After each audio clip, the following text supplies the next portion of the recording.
We have a jam-packed show for you today. Jam-packed. We're going to talk about money. Oh, we should have. We should brand this segment. We're going to be doing segments with our good friend Dylan Ratigan going forward, and we're going to put a name on it, like Money Talk or something like that. Something catchy. Money Matters. I like that because it's got alliteration. And we'll talk about his expertise, which is all about how the finance is working during this COVID crisis. In fact, he's here with us right now.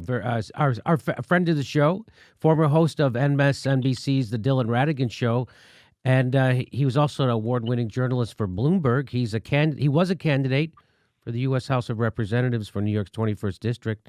Please welcome back to the show, Dylan Ratigan. Hi, Dylan. How are you? Very well, and yourself. Never run for Congress, Jimmy. It's a very bad decision. Don't do that. Take it from me. Yeah, I know. You didn't seem to be enjoying. Very bad. It was probably the worst decision of my life, quite honestly. No, seriously. Like the value of having run for Congress is no matter how bad anything gets, at least it's not as bad as running for Congress. What was so bad about it? The thing I can't take is being nice to people and asking them for money. Yeah, I mean, well, I basically refused most of that part, which probably was why I didn't win.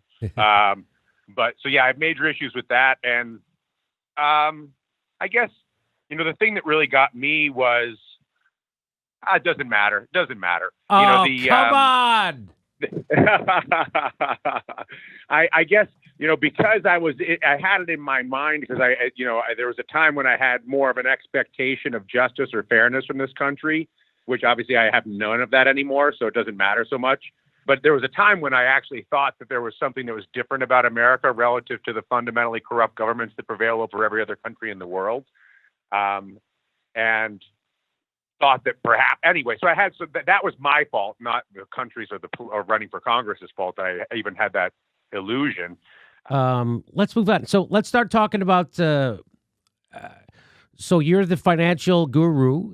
You know all there is to know about the ins and outs of how money works, and so that's why we have you here, especially during the coronavirus. Now, what we had been talking about. Tell me if this is what we had been talking about how this stimulus package that left out workers, that left out families, that has no UBI, that has no health care attached to it, no bailout for cities or states. So anyway, it was just a giveaway, trillions of dollars to the already richest people in the country, the oligarchs who control our country.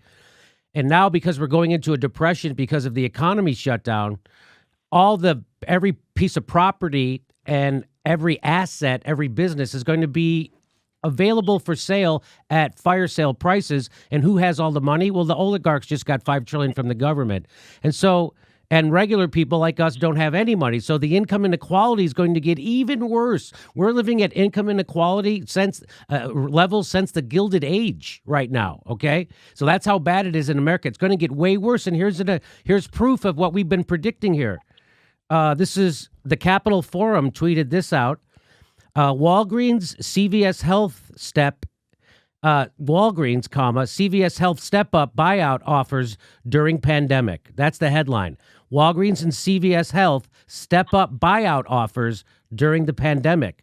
And then it says the number 1 and 2 drugstore chains in the United States are accelerating efforts during the coronavirus outbreak to buy out rival independent pharmacies upended by the economic turmoil the pandemic has caused, the pharmacist said. Isn't this exactly what we predicted, Dylan, that there's going to be... we discussed this explicitly. You remember when you and I really started having these regular conversations of whatever it was, 4 to 6 weeks ago with the beginning of the pandemic, right? Mm-hmm. And we talked explicitly about exactly this, how there's a biological crisis and then there's the economic crisis, which is the collapse in demand from the lockdown. Then there's the risk of the financial crisis with the collapse of the banks, which was mitigated by the trillions at the Fed. And then you now have the social crisis percolating, and it will continue to grow. And then one of the contributing, and then we're on the brink of what will be some degree of a housing crisis. Hopefully it won't be that bad, honestly. I want to believe that there'll be reasons it won't be that bad, but that is obviously on the table. And so, but compare what you just said, which is that the big oligopoly drug companies are looking to use this opportunity to hoover up whatever's left, whatever crumbs of independent small business are left, as the fraudulent PPP is out there to support quote unquote small business, which is beyond comical. But, set all that aside, this is exactly what we predicted. And I asked you to put that in comparison to what the government in the Netherlands said at the beginning of the lockdown. They said, if there was a healthy business before we shut down this economy because of a biological crisis, the government and the bank's job is to make sure that those businesses, are intact when this is over. Yes. These are not businesses. These are not small independent pharmacies that recklessly borrowed trillions to go buy yachts and airplanes and blow all the money, right? These are regular, normal flow businesses. These are businesses like every restaurant in America. Like, I can go down the list. I mean, we all know everything that's locked down that have been annihilated. The hotels, on down the line, that have been annihilated by the lockdowns through no fault of their own.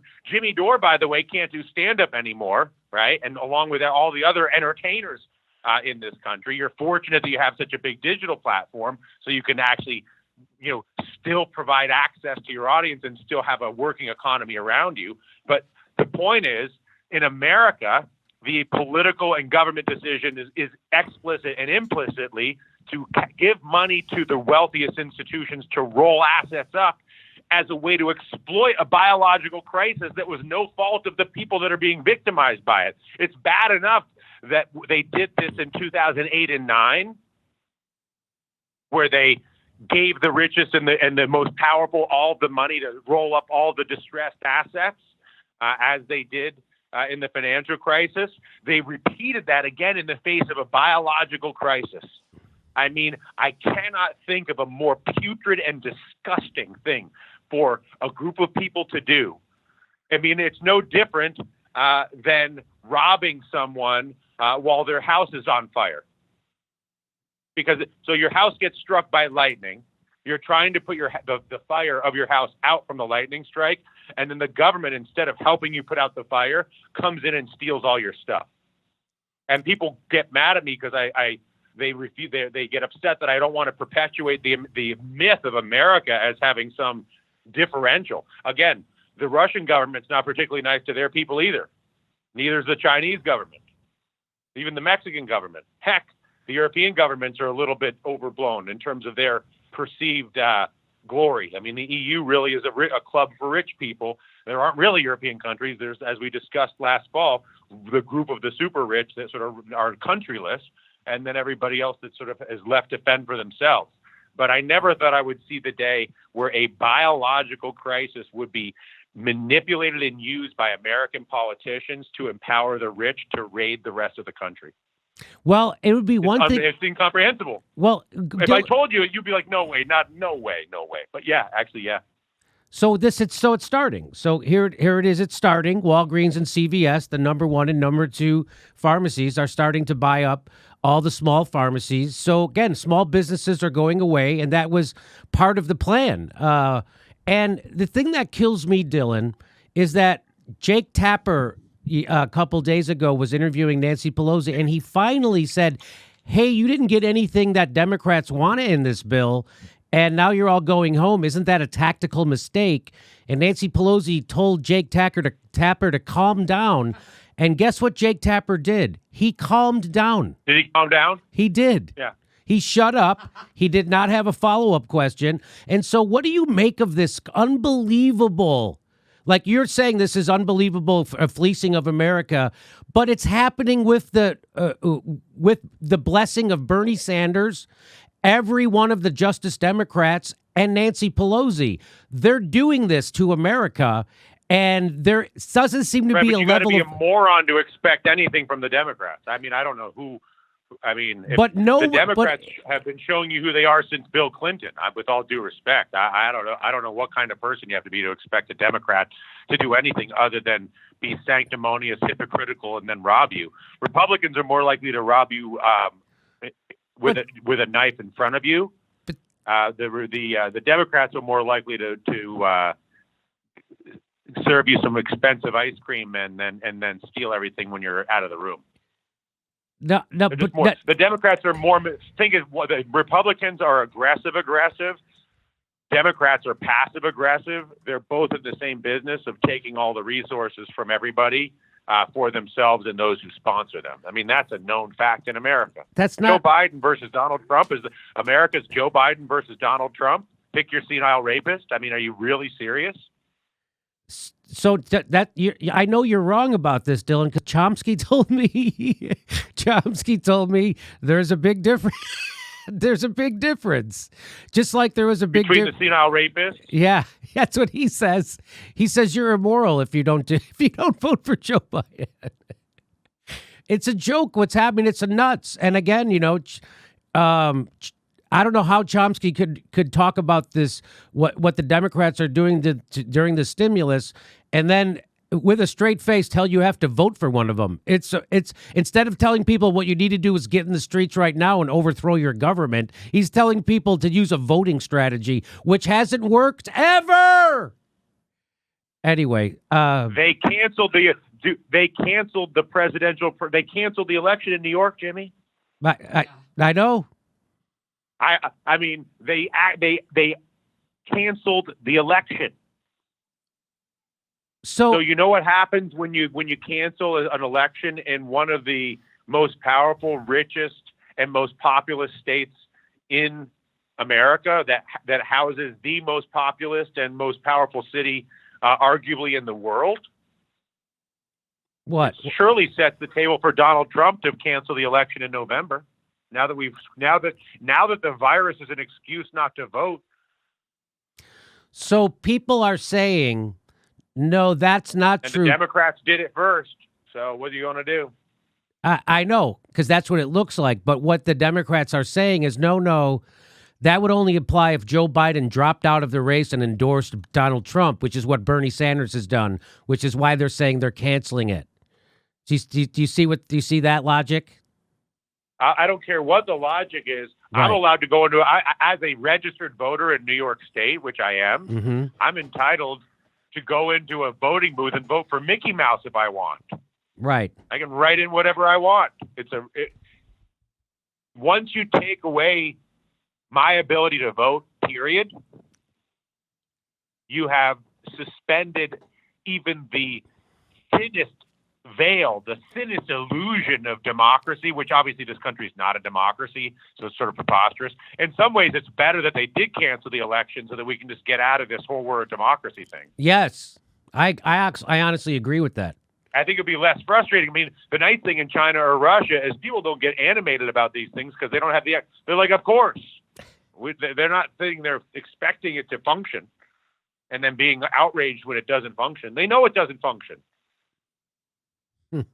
So they don't waste so much emotional bandwidth on the dysfunction because they never were led to believe that it should function. Okay, so I know, Dylan, I know, and you know. I sound worse than you this week, Jimmy. I feel like I've taken a Jimmy pill. I'm usually the optimist. Yeah. Sorry. But as I still peruse the news media and I watch more progressive news than anything. They still don't seem to understand what's happening. They don't understand what's coming. They're treating what's happening right now as just another vote. No one is animated. No one is holding the progressives' feet to the fire at all. It's kind of remarkable to see. The most we could get is, hey, they should have voted the other way.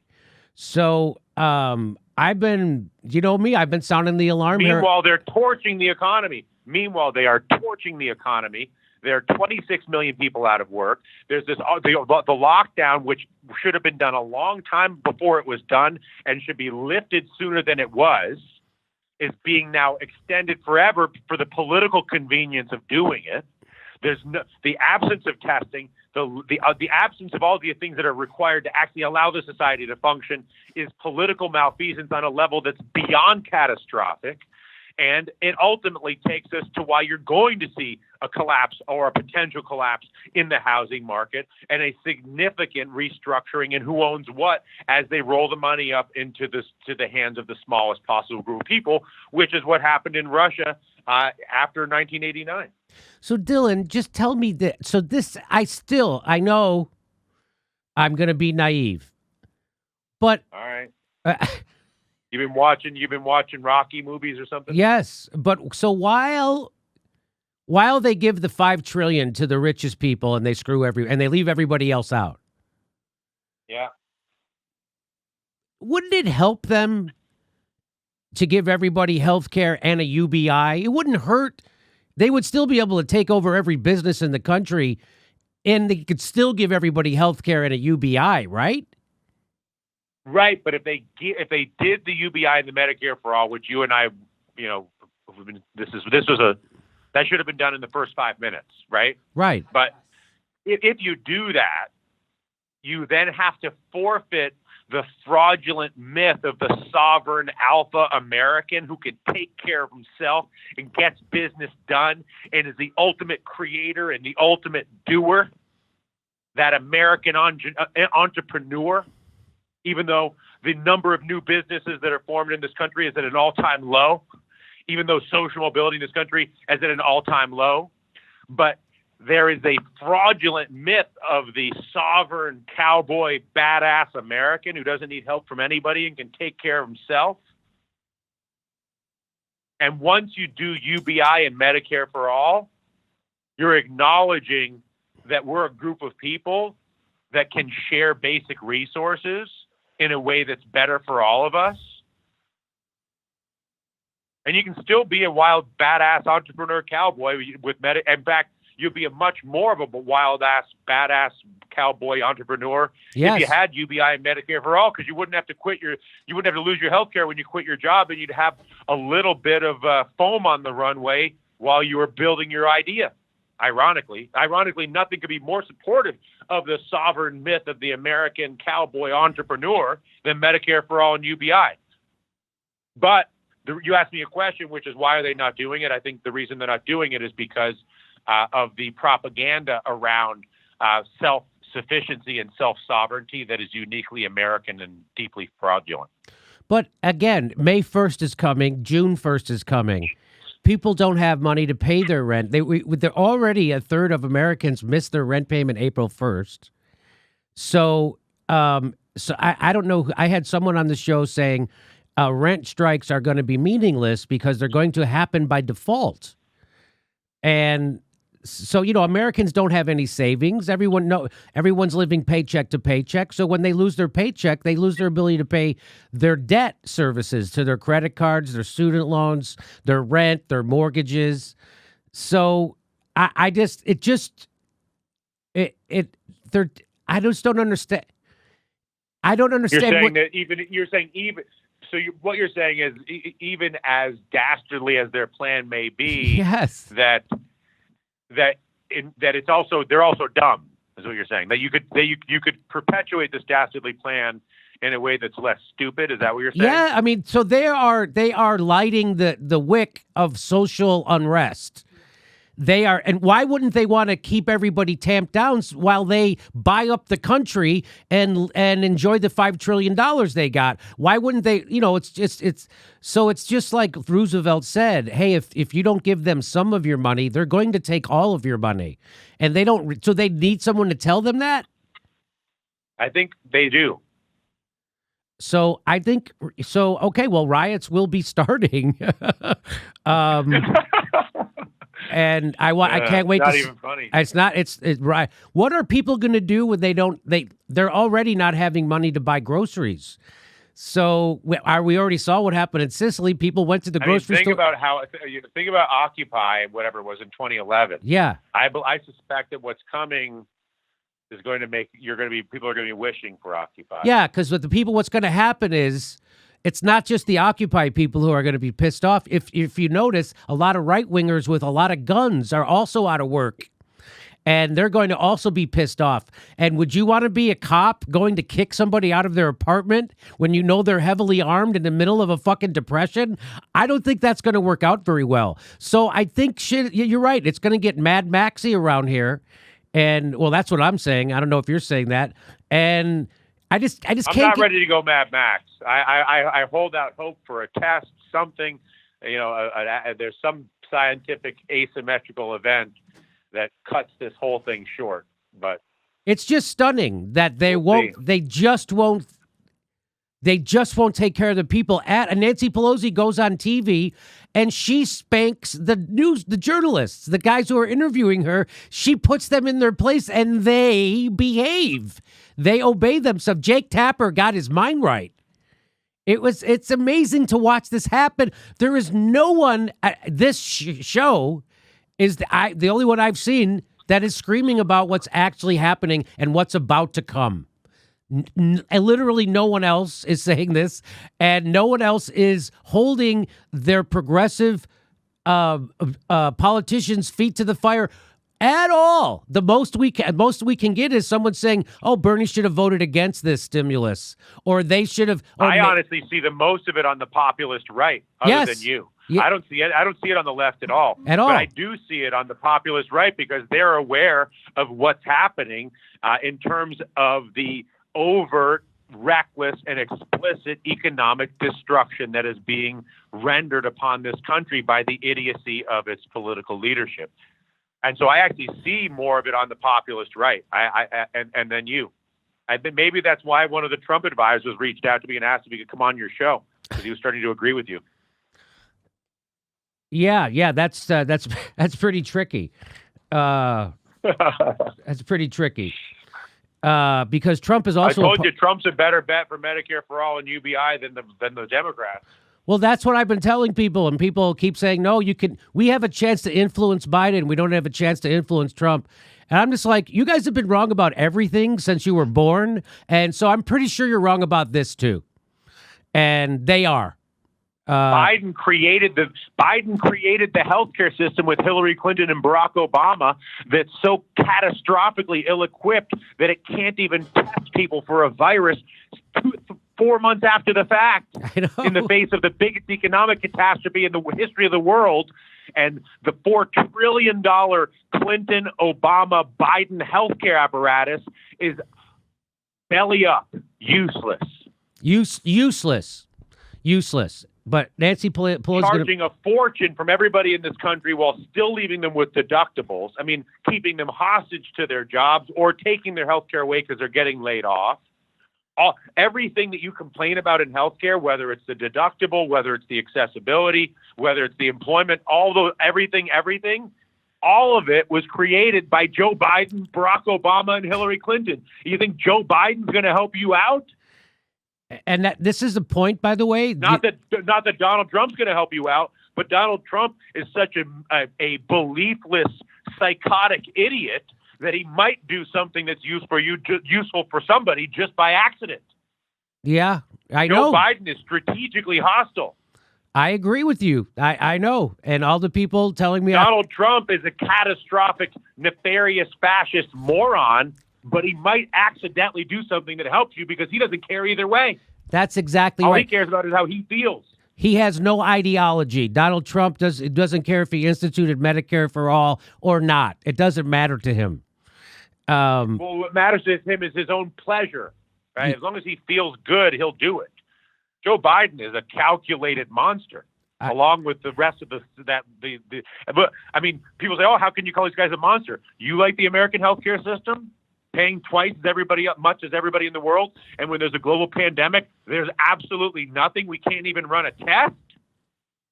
So you got to lock everybody in their house and destroy the whole economy. Come on. I'm with you. Again, I'm glad to hear you getting upset. I hate it when I'm the only one.